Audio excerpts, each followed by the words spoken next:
As I was preparing for this, I realized how rushed, tired, and short I've been with my family lately. I said, Lord, who am I to be delivering this Mother's Day sermon? And in God's grace, my fears were calmed, and I literally heard him say, "You don't have to be perfect to talk about me." So happy Mother's Day. This is a day to celebrate all the women here. Whether you are a mom or you are cheering a child on from the sidelines, we are all women of influence. This is also a day to remember our loved ones and to feel their love still with us. When our pastor emeritus, Bill Gardai, was losing his sight, he was asked, "What do you want Jesus to do for you?"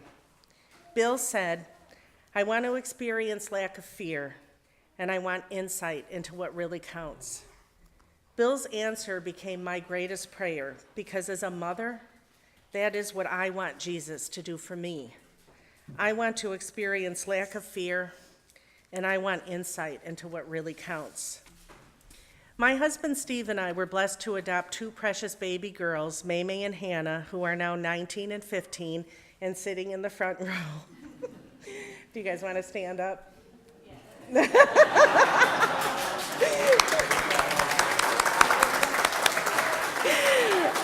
Oh, I'm going to be in big trouble later. Never in my wildest imagination did I think God would send me to China to become a mom. But God's plans are always the best, and it has been my greatest joy. The day that Maymay was placed in my arms, I remember gently saying, "Hello, sweet girl," and felt instantly in love with her. What a miracle and blessing that moment was. God's grace was with us every step of the way during the adoption process. Everything went perfectly. We arrived back to our home in Chicago with our new bundle of joy, and then it happened. The real work. Bottles, sleepless nights, exhaustion, messy house, diapers. I realized I was totally unprepared for this type of work. I felt like a stranger in my own life, and I struggled to adapt to motherhood. One day, Maymay and I went out to a restaurant with my mom and sisters. Maymay needed a diaper change, so I went into the changing room, did my best, but really bungled it up. We returned to the table with a diaper that was destined to be a leaky one. My mom and sisters took a look, and we all laughed. But deep down, I was feeling pretty inadequate as a mother. God always sends the right angels at the right time, and it was then that my sister Susie said, "Oh, Fran, it's not about the diaper. Being a mother is about what's in your heart and passing on the gifts of your spirit. That is what matters most, and Maymay will not be disappointed to have you as her mother." Those words enlightened and strengthened me. What a relief to experience lack of fear and insight into what really counts. A friend once told me that I would learn all I ever needed to know from my children. Today I will share 3 things that I have learned from my children and my mother that really count to me: unconditional love, faith, and gratitude for grace. At the top of the list is what I learned from my daughters: love, L-O-V-E.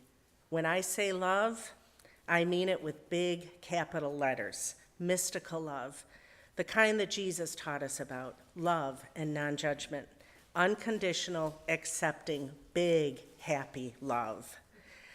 I once read that love is what we are born with. Fear is what we have learned here. The spiritual journey is the unlearning of fear and the acceptance of love back into our hearts. When Maymay was a baby, it took us a long time to bond. And my husband, Steve, once said to me, "It's really beautiful the way you just keep loving her." Isn't that what unconditional love is? We just keep loving. Love always protects, always trusts, always hopes, always perseveres. When we met Hannah as a baby, to my surprise, she wrapped her little fingers around my hand and with all her might pulled me to her. The force was so strong that she almost knocked me off my feet. As I gained my balance, we met face to face, our noses almost touching. My brown eyes looking into her brown eyes, and then she smiled and crinkled her nose up at me, very cutely. I fell instantly in love with that playful child, and out of my mouth came tumbling these words, "Oh, I love you." What if we all just said, "Oh, I love you," more often to the people who matter to us? The second thing that counts most to me is a gift from my mother's heart: faith, hope, and trust in God.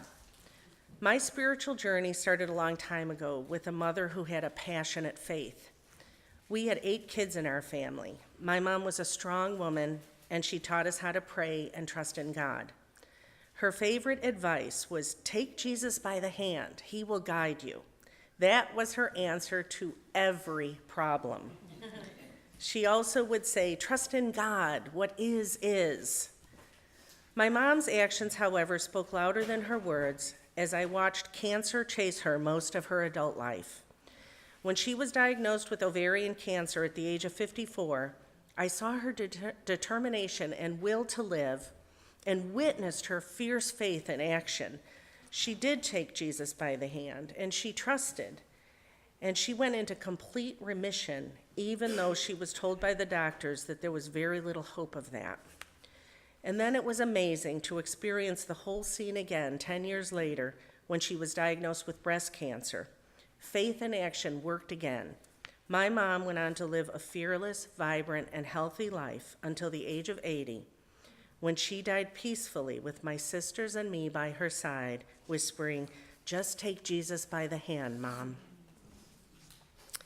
From my mom's example, I learned that faith was greater than fear. God had not spared my mom from cancer, but her faith spared her from fear, and she became a force of nature to me. When we allow ourselves to trust in God, we can let go of outcomes, relax, and simply be curious as to what will happen next. What if we felt the peace that comes from trusting and anticipating God's blessings for ourselves and our children? So what is the third thing that counts most to me? Gratitude for grace. Being an adoptive parent comes with its unique experience, and I have always felt blessed by it. I am acutely aware that our children belong to God long before they came to us. As a mother, this brings me great peace as I know that God holds them in the palm of his hand. We didn't have the same expectations at the beginning that we may have had with a biological baby. There was no chance of saying, oh, look, she looks like Grandma Millie. As an adoptive parent, we didn't see ourselves in our girls right from the beginning. We experienced a feeling of freedom from having specific expectations for our children. We don't look for how they are like us or not like us or anything in particular. The only thing we know is that our daughters will continue to become who they are meant to be, and we are blessed enough to share in their lives. In the prophet, Khalil Gibran says, your children come through you, but not from you. And though they are with you, yet they belong not to you. You may give them your love, but not your thoughts. You may house their bodies, but not their souls. For their souls dwell in the house of tomorrow, which you cannot visit, not even in your dreams. You may strive to be like them, but seek not to make them like you. For life does not go backward nor tarries with yesterday. You are the bows from which your children as living arrows are sent forth. As parents, it can be challenging to find grace in the midst of failed expectations and disappointments. I have learned that my life feels best when I focus on what is going right.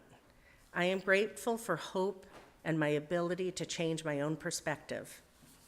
In our family, we refer to it as love the mud. When we first moved to Maine 10 years ago, we took a trip out to Monhegan Island to go hiking. There had just been a lot of rain, and the trails were extremely muddy. So here we were in one of the most beautiful places in Maine on a gorgeous, sunny, blue sky day, and we were miserable trekking through the mud. So I said, "Hey guys, what if we decide to love the mud?" And with that, we started making jokes about how much we loved the mud that was ruining our shoes, slowing us down, and making us miserable. Before we knew it, we were laughing and having a blast because of the mud. At the end of the trail, there was a family selling lemonade and holding a water hose to help us clean off the mud. We had a wonderful time drinking lemonade and talking with them. That was one of the most memorable days we have ever had, all because of the decision to love the mud. It has now become a metaphor in our house. If I'm crabby and complaining about something, Mamie will say, "Mom, love the mud." Is there a muddy situation in your life that could use a more loving and non-judgmental perspective? We teach by example. When I was a new mom, my sister gave me the book Parenting for Dummies. The first line said it all. Your children are going to become a lot like you, so be the kind of person you want them to be. I know. And I didn't even read the rest of it. I got it. Our children are watching, and they name us.